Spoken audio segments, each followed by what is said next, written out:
33번. 보험회사 영업행위 윤리 준칙 주요 내용 살펴보겠습니다. 자, 보험계약 체결 유지 단계의 정보 제공에 대한 설명 중 틀린 것 한번 찾아보겠습니다. 지문이 기니까 하나씩 살펴보죠. 자, 1번. 보험계약 청약 단계. 청약 단계에서 상품 설명서를 제공한다.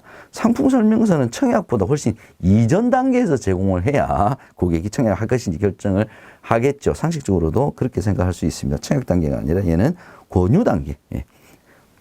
일단 정답은 1번이겠고요. 2번. 보험회사는 보험계약 관리 내용을 연 1회 이상 보험 소비자에게 제공을 해야 합니다. 3번. 보험 안내 자료상의 예상 수치는 실제 적용되는 이율이나 수익률과 다를 수 있다는 점 분명하게 설명을 해야 한다. 맞는 내용이 되겠죠. 연관 함정 보겠습니다. 보험회사는 모집 종사자의 편의를 위해 독립적이고 공정한 민원 처리와 구제 절차를 마련해야 된다. 자, 독립적이고 공정한 민원 처리, 구제 절차를 마련해야 되는 건 맞는데 누구를 위한 겁니까? 모집 종사자의 편의가 아니라 계약자를 위해서 하는 거죠. 계약자의 이익을 위해서, 편의를 위해서 하는 겁니다. 두 번째, 보험회사는 일원화된 민원 접수 채널을 운영하고 빠른 민원 해결이 가능한 전산 시스템을 구축해야 됩니다. 쭉 읽어보니까 다 맞는 이야기 같은데. 자, 민원 접수 채널은 일원화시키는 것이 아니고 다양한 방법으로 민원을 제기를 하고 접수를 받을 수 있도록 다양화된 민원 접수 채널을 운영을 해야 됩니다. 일원화가 틀린 내용이죠. 34번. 보험인의 윤리 강령, 설계사의 자세, 중요성 한번 보죠. 자, 전문성 개발. 사명감과 전문성 개발, 보험 설계사 이 두 가지 내용 항상 시험 문제 많이 나올 수 있는 부분이니까 기억을 반드시 해두시기 바랍니다. 틀린 것.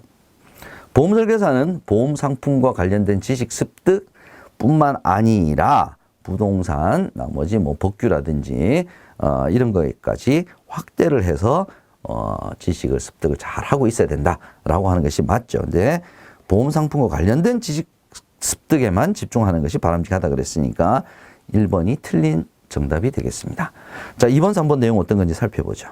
고객들에게 보험회사의 상품과 서비스에 대한 정확한 설명 제공하기 위해서 당연히 필요하죠. 3번, 보험 설계사는 고객의 생애 주기별 다양한 위험을 예측하고 고객이 이를 대비할 수 있도록 도와주는 역할을 담당하기 때문에 전문성 개발이 필요하다. 윤리는 말 그대로 시험 문제 자체를 잘 읽어보시면 윤리입니다. 윤리. 그래서 충분히 추정이 가능하다라는 점 여러분께서 기억을 해두시기 바랍니다. 연관 문제 보겠습니다. 보험상품 광고, 보험상품 판매 광고를 할 때 보험협회의 상품 광고 사전심의 대상 보험상품에 대해서는 당연히 보험협회의 심의피를 받아서 상품 판매 광고에 사용할 수 있습니다. 회사 내 준법감시인의 심의피를만 받아가지고는 안 됩니다. 준법감시인의 심의피를 받고 또 보험협회의 심의필, 광고심의위원회의 심의필을 반드시 받아야 됩니다. 연관함정 보겠습니다. 보험 종사자의 윤리 강령으로는 공공성, 공신력 제고 다 맞죠? 주주 가치의 극대화, 모집 종사자의 윤리 강령과는 관련이 없는 내용입니다. 두 번째, 보험 설계사는 반드시 감독기관이 심사, 승인하여 관리번호가 부여된 보험 안내 자료만을 사용해야 합니다. 임의로 그 자료의 형태나 내용을 추정 또는 변경해서는 안 됩니다. 다 맞는 말인데, 자, 뭐가 틀렸을까요? 뭐가 함정일까요? 자, 금융감독기관의 심사, 승인해서 관리번호를 부여받는 것이 아니라 보험회사의 심사, 승인, 그래서 보험회사의 관리번호를 부여받아야 됩니다. 금융감독기관이라고 했으니까 얘가 틀린 내용이 되겠습니다. 35번 3대 기본 지킴이 보죠. 보험 설계사의 보험회사에 대한 책임으로 맞는 거. 여러 가지 내용이 있죠. 3대 지킴이뿐만 아니라 1번 고객으로부터 보험료를 수령할 수 있습니다. 그럴 때는 어떻게 해야 됩니까? 본인 이름으로 된 영수증을 교부하는 것이 아니라 회사 이름으로 된 영수증을 교부해야 됩니다. 2번 고객으로부터 제기되는 불만사항을 구두상이나 문서 또는 전화로 접수했을 때 지체 없이 보험회사에 즉시 알려야 된다. 얘가 맞는 내용이네요. 정답은 일단 2번이고요. 3번은 어떤 함정이 있는지 살펴보겠습니다. 어떠한 경우라도 보험료를 유용하여서는 안 됩니다. 당연하죠. 그래서 일일 수금 방법으로는 절대 보험료를 받아서는 안 됩니다. 일일 수금 시험 문제 자주 출제되는 내용입니다. 기억해 두시기 바랍니다. 이어서 연관 문제 보죠. 첫 번째 퀘스천. 보험회사가 고객에게 적합한 상품을 판매하게 되는 경우에 얻게 되는 세 가지 효과. 요거 시험 문제에 자주 출제가 되었는데 작년에는 그렇게 많이 보이지는 않았습니다만 늘 나올 수 있는 문제입니다. 예, 유지율 개선됩니다. 민원 감소됩니다. 고객의 신뢰 확보할 수 있습니다. 요거 기억을 해 두셔야 되고요. 연관 함정 보겠습니다. 보험 설계사는 고객으로부터 일일 수금 방식으로는 보험료를 절대 받아서는 안 되죠.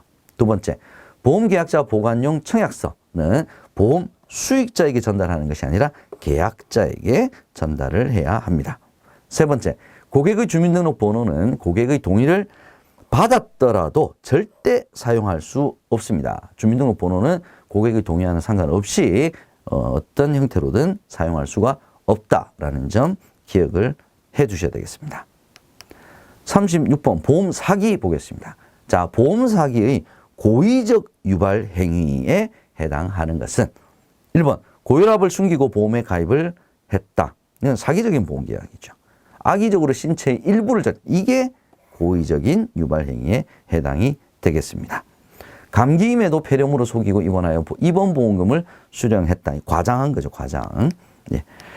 연관 문제 보겠습니다. 보험사기 방지 특별법상 보험사기 행위에 해당할 경우 어떤 처벌을 받을 수 있습니까? 10년 이하의 징역, 5천만 원 이하의 벌금. 큽니다. 여러분께서 암기를 해 두시기 바랍니다. 연관 함정 보겠습니다. 연성사기는 보험금을 받으려는 과정에서 추가적인 피해자가 발생한다. 추가적인 피해자가 발생하는 사기는 경성사기죠. 연성사기가 아닙니다. 이 지문도 사실 출제될 수 있는 부분이에요. 두 번째 함정 보겠습니다. 보험계약 당시 보험료를 절감하기 위하여 보험회사에 허위정보 제공, 즉 고지 의무를 위반하는 것은 경성사기가 아니라 연성사기. 자, 연성사기와 경성사기 바꿔서 이렇게 출제가 자주 되고 있다는 점도 기억을 해 두셔야 되겠습니다. 37번 보험범죄의 사회적 피해 설명으로 틀린 것 찾아보겠습니다. 사보험료, 공보험료 둘 다 부당한 인상 있을 수가 있죠. 2번 보험 사기로 인한 피해는 공보험의 재정 악화를 초래하죠. 초래하지 않는다 그랬으니까 2번이 틀린 정답이 되겠습니다. 모방범죄, 동조행위 증가. 이게 사회적 피해에 해당되는 내용입니다. 이어서 연관 문제. 보험사기 계약의 4가지 특징. 자, 이것은 다 설명하기가 어려워서 제가 이렇게 퀘스천으로 냈습니다. 쭉 한번 읽어보죠. 고액 또는 다수의 보험 계약을 체결합니다. 비연고성 및 자발성 계약, 즉 권유를 받지 않고 스스로 가서 하는 거죠. 예, 자기 잘 모르는 대리점이나 잘 모르는 설계사를 찾아가서 가입을 한다. 부자연스러운 보험 계약, 소득 수준에 비해서 훨씬 많은 보험료를 내는 보험 계약을 한다든지, 보험 사기자들의 개인적 특성, 과다부채, 허영심, 사치심 이런 것들 4가지 특징 여러분께서 얘는 다 암기를 하지 않으시더라도 이해는 하고 계셔야 될 부분인 것 같습니다. 두 번째 퀘스천 보겠습니다. 자, 특정군의 특성에 기초하여 계산된 위험보다 훨씬 높은 위험을 가진 집단이 동일한 군으로 분류되어 보험계약을 체결함으로써 가입한 군의 사고 발생률을 증가시키는 현상을 역선택이라고 얘기를 합니다. 자, 이 부분 역선택을 물어보는 문제가 보기 문제로 출제가 된 적이 있습니다. 여러분 기억을 해 두시기 바랍니다. 연관함정, 보험 사기 피해는 보험회사에 한정되는 것이 아니라 계약자, 소비자들에게도 다 왜? 보험료가 오르니까 한정되지 않습니다.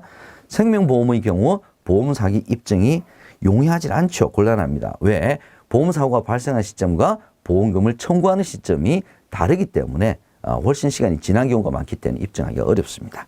최근 보험 사기는 개인화 되어가고 있는 추세가 아니라 조직화 되어가고 있는 추세다라고 해야 맞는 내용이 되겠습니다.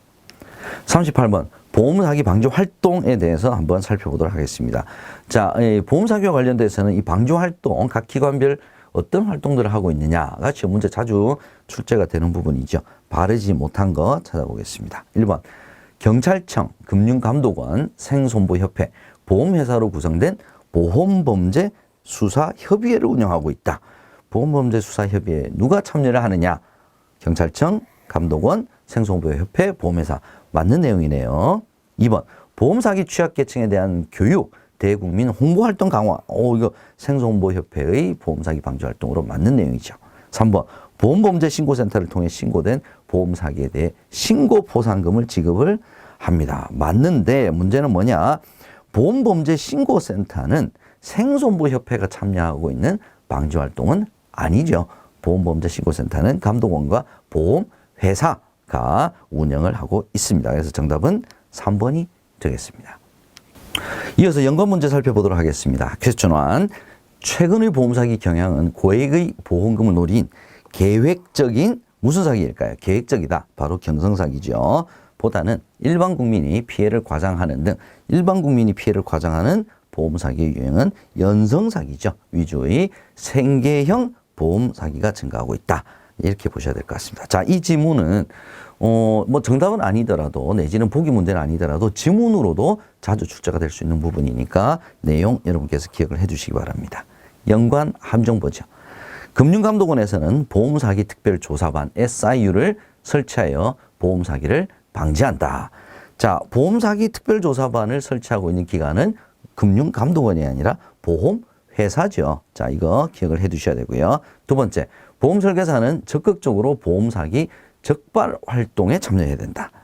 보험설계사는 보험사기 예방 활동이라 그러면 말이 될 것 같은데 적발 활동이라고 하면 보험설계사의 역할은 아니죠. 마지막 보겠습니다. 보험범죄수사협의회는 금융감독원과 생손보협회로 구성이 되어 있는 것이 아니라 플러스 생손보협회뿐만 아니라 보험회사도 참여를 하고 있고 경찰청도 참여를 하고 있습니다. 보험범죄수사협의회 누가 참여를 하느냐 알아두시기 바랍니다. 39번 생명 존중과 자살 예방. 자, 1편의 이제 마지막 부분이네요. 자, 다음에서 생명보험 업계의 자살 예방 프로그램. 자, 자살 쪽은 거의 뭐 문제는 이게 생명보험 업계의 자살 예방 프로그램이냐 아니면 한국생명존중희망재단에서 하는 자살 예방 프로그램이 이 두 가지를 구별하는 문제가 거의 대부분입니다. 그걸 기억해 두시고요. 해당하지 않는 것. 1번.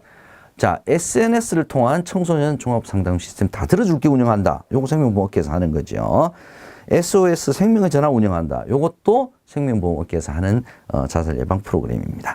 보고 듣고 말하기 얘는 생명보험업계에서 하는 것이 아니라 한국생명존중희망재단에서 운영하는 프로그램이 되겠습니다. 정답은 3번이죠. 연관 문제 보겠습니다. 게이트키퍼 양성기관, 인증기관 한국생명존중희망재단입니다. 자, 게이트키퍼가 도대체 뭐냐? 그게 바로 퀘스천 2번이죠. 주변 사람의 자살 위험 신호를 재빨리 인지하여 전문가에게 연계하도록 훈련받은 사람이 게이트키퍼. 게이트키퍼는 누가 양성하느냐? 한국생명존중희망재단. 게이트키퍼와 생명보험 업계와는 관련이 없습니다. 연관 함정 보죠. 자살은 개인의 차원에서 막대한 손실 야기하고 사회적 비용과도 관련이 있죠. 없다 그랬으니까 틀린 내용이 되겠습니다. 두 번째, 보고 듣고 말하기는 보험회사의 공동사회공헌 활동으로 운영하는 프로그램이 아니라 보고 듣고 말하기는 한국생명존중희망재단에서 운영을 하는 프로그램이 되겠습니다. 자, 이렇게 해서 39번 1편에 대한 내용까지 쭉 한번 살펴봤습니다. 저는 다음 시간에 2편에서 찾아뵙도록 하겠습니다.